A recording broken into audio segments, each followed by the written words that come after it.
Good evening, everyone, and welcome to Blogging 411. My name is Nicole Murphy with MomComplicated.com, and it's Wednesday night at 8 o'clock, which means that for 30 minutes we talk about blogging. And we are down a girl tonight. Allison Carter is off at a very important meeting that could not be rescheduled. But we are glad to have Randy with us tonight because he ran into some issues last week that he might explain to us. But I'm going to go ahead and let Randy introduce himself, and then Mark, if you don't mind introducing yourself, and then we'll get to our topics for tonight. All right.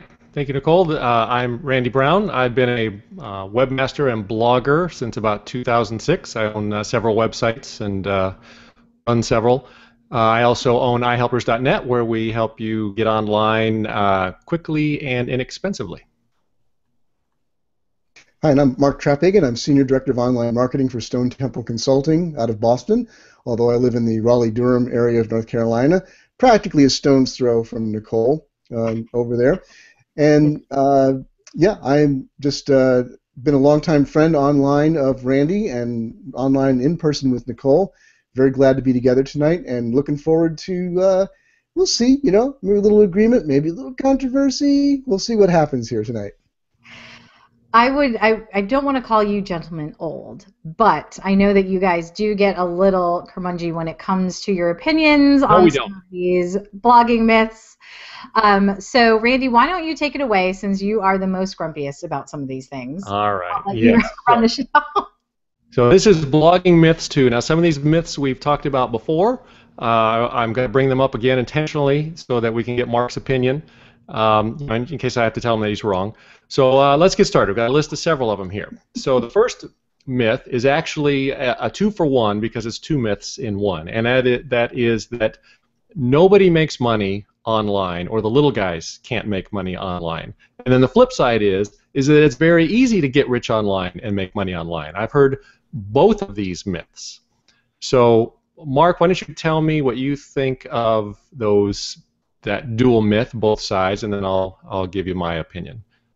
Sure. Well, I think in the context that we're talking about here, and we're talking about bloggers in particular, so we're not talking about Amazon and people like that. Obviously, there are people, major corporations, making money online. Nobody disputes that. But I guess the context here would be the regular blogger, the independent website owner.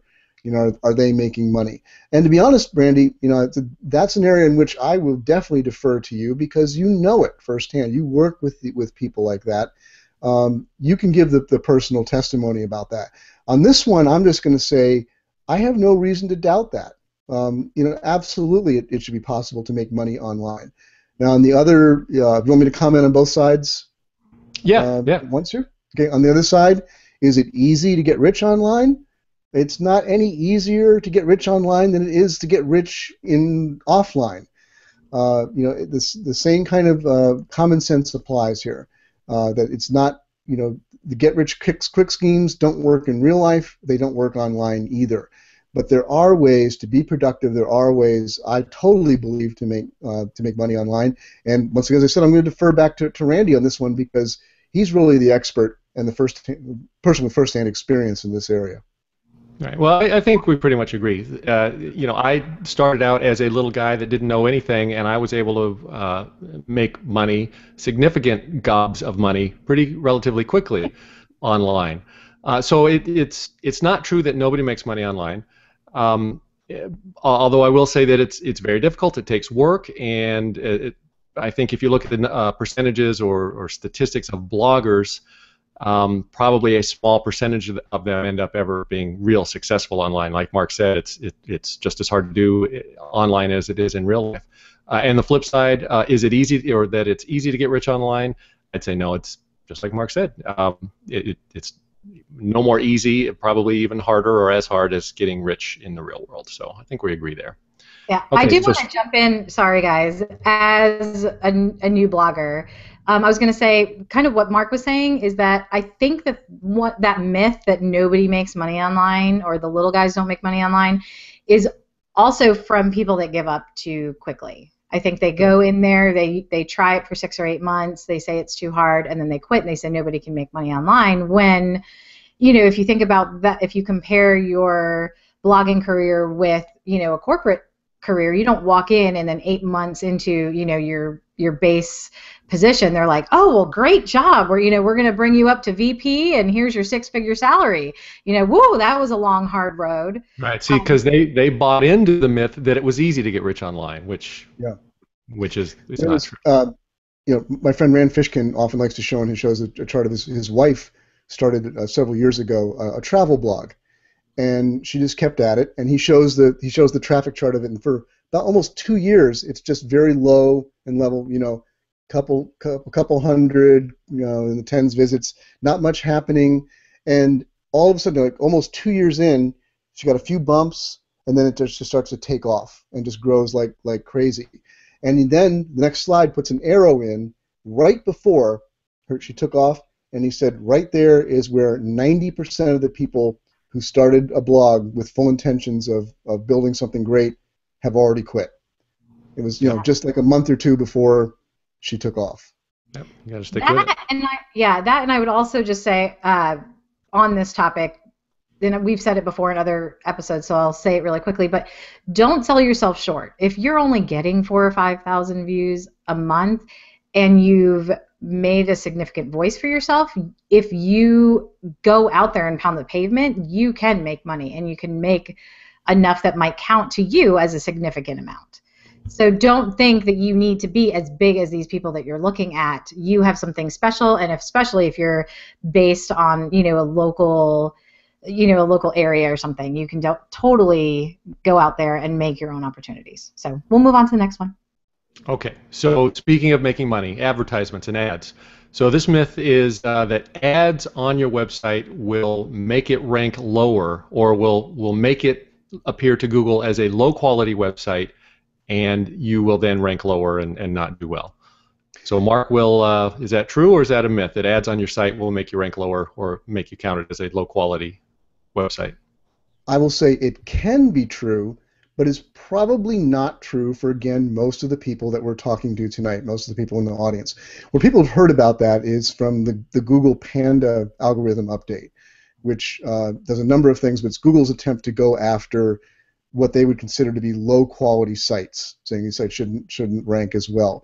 One of the criteria, and Google stated this, is as a possible metric that could measure in, is too many ads above the fold, meaning that if somebody does an intentional search on Google and they come to a landing page, they want to see the content. They want to see the answer to what they were searching for, or the content that relates to what they were searching for.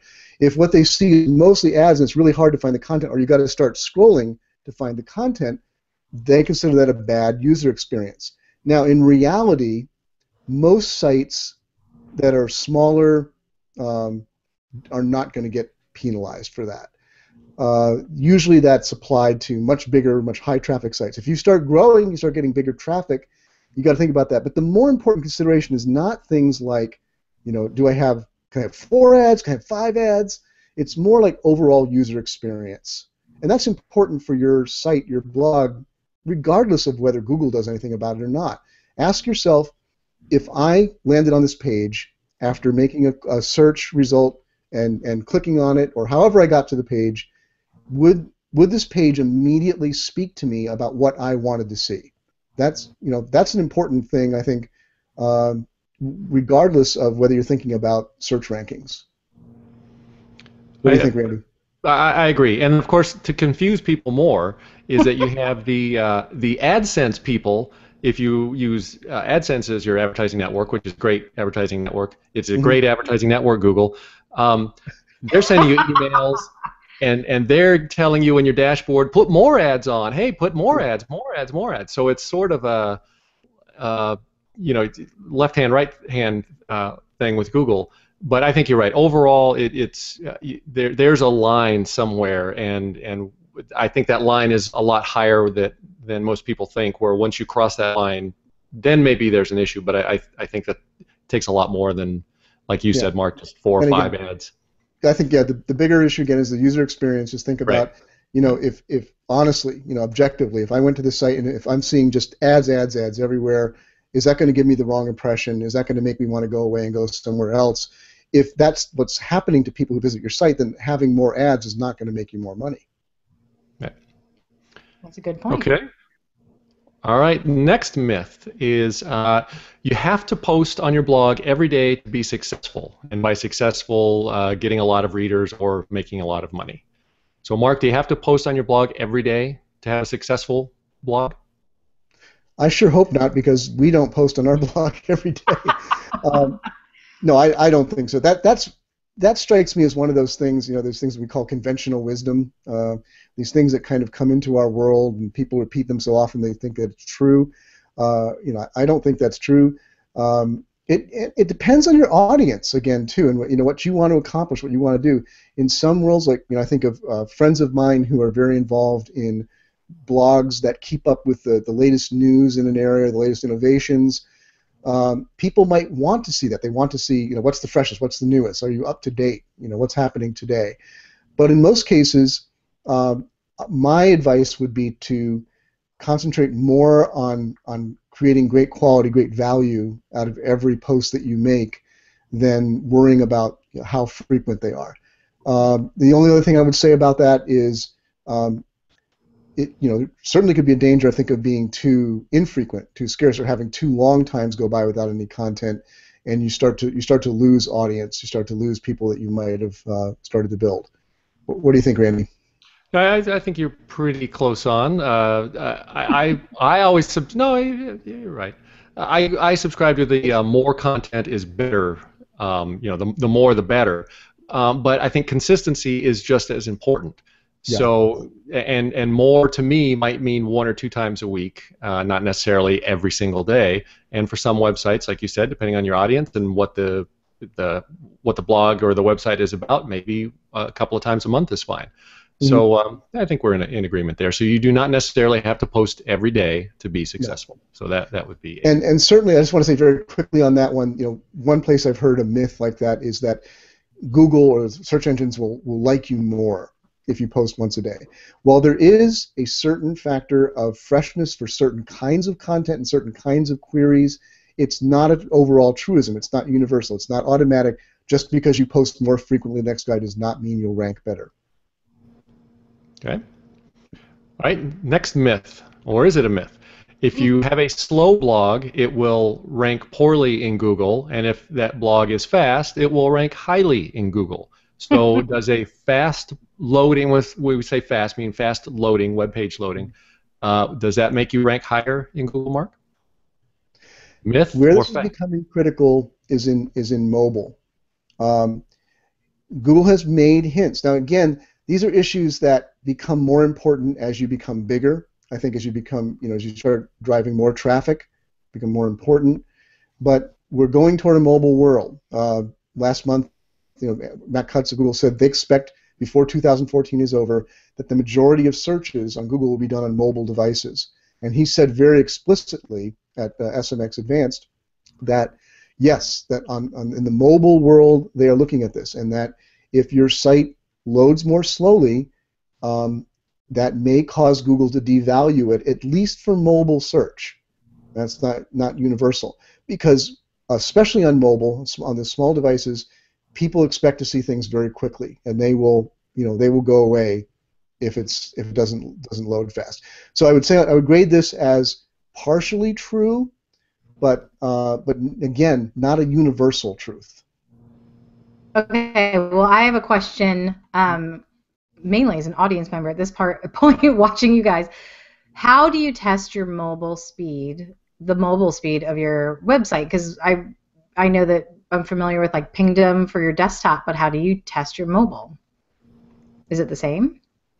Well, I believe Pingdom has an option to test it as a different web browser agent.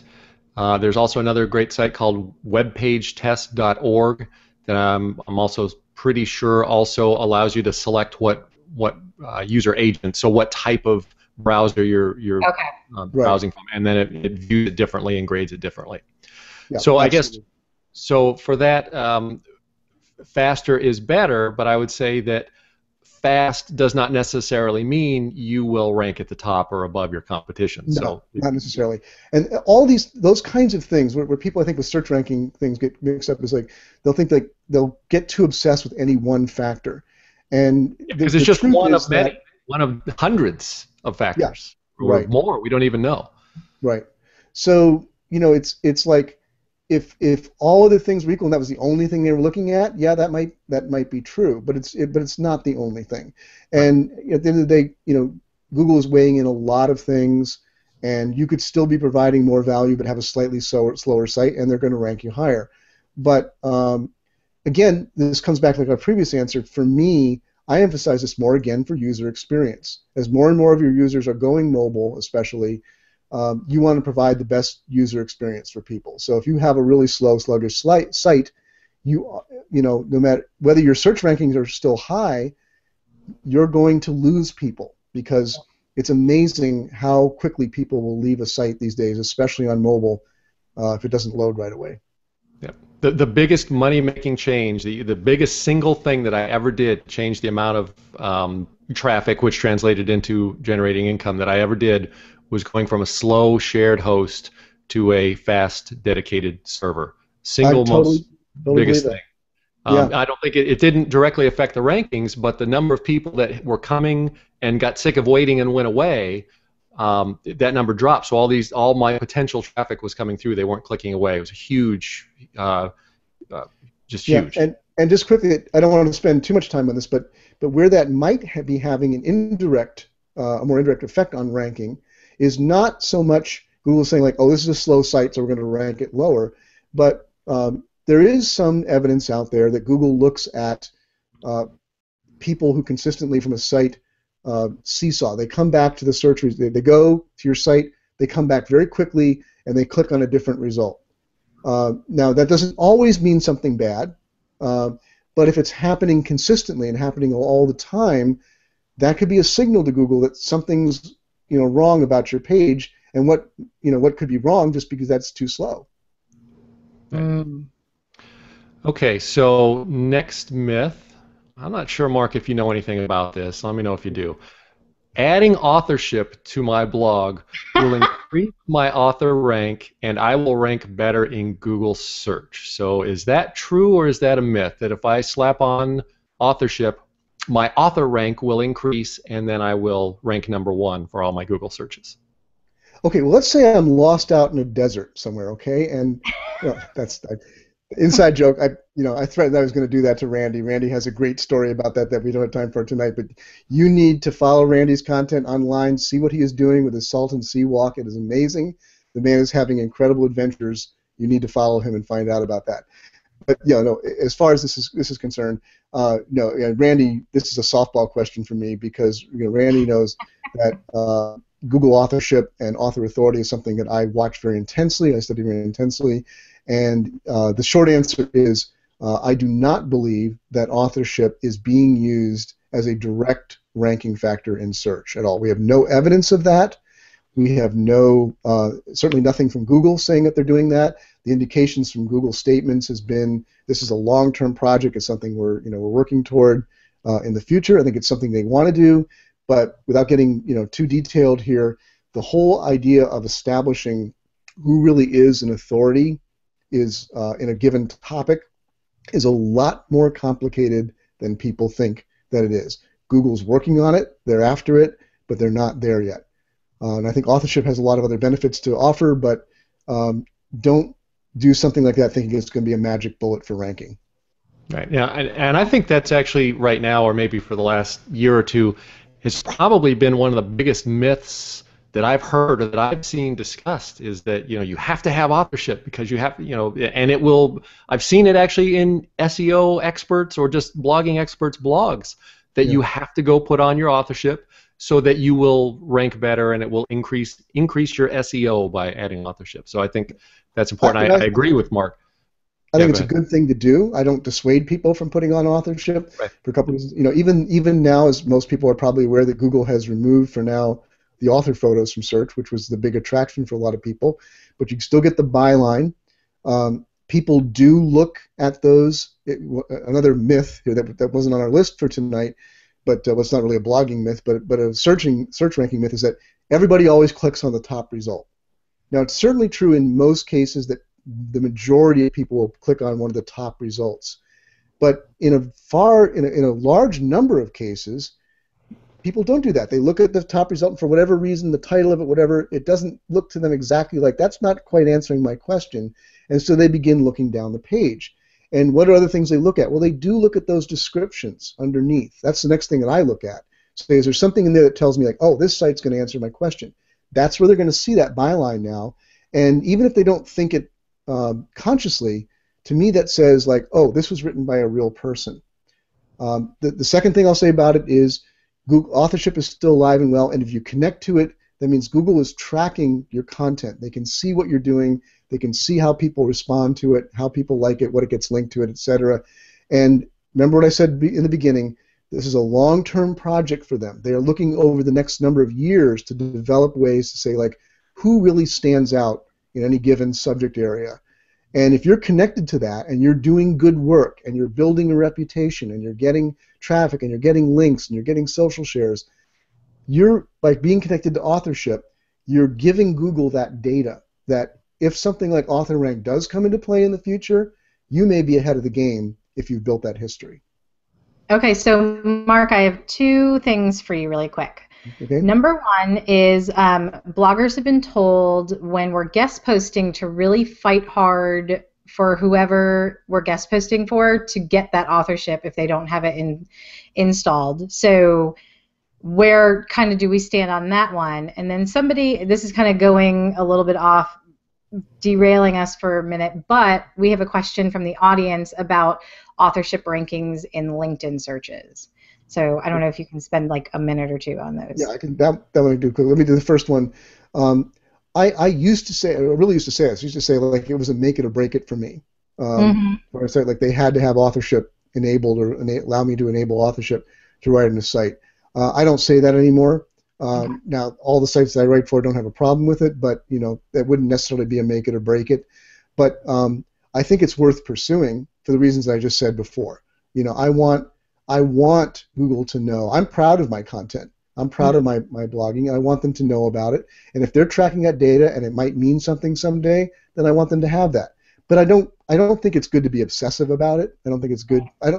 If there's any message that I'm putting across tonight, I hope it's that don't get so obsessed with any one thing you've heard or any one trick or any one SEO tip that it knocks everything else out of your head and you forget what you're really there for and forget what your users are there for. On the LinkedIn thing, I know the last I heard, LinkedIn was trying to get a way to get authorship hooked up for their new publisher feature, where you can, you get the privilege of actually writing a blog post on LinkedIn. I honestly haven't checked in a couple weeks. I don't know if that's activated yet, but I know it's something that they were working on. Cool. Thank you. All right. Another SEO myth, or is it? You can't do SEO yourself. You have to hire a professional because the professionals know all of the inside secrets that little guys like me and Nicole don't know. I'll let you answer that first, Mark. Okay. No, you do not have to hire a professional. You don't have to. It's like any other decision in your business. You don't have to hire somebody to design your website. You can do it yourself. If you feel confident in doing that, if you feel like you can do a good job at it, if you feel like you're willing to invest the time to learn about what makes good web design, what makes good user conversions, for different design sites, that kind of thing. If you want to learn that or you think you know it, knock yourself out. The same thing with SEO. And when we talk about SEO, we're talking about a lot of different aspects. There's the on-site or technical stuff. Most of that for a small site, for your typical average blogger, you can learn if you want to invest the time.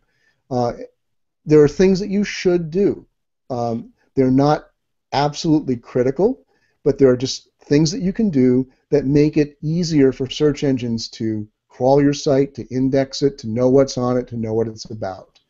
And those things aren't incredibly technical in most cases. If you want to invest the time, you can learn to do them.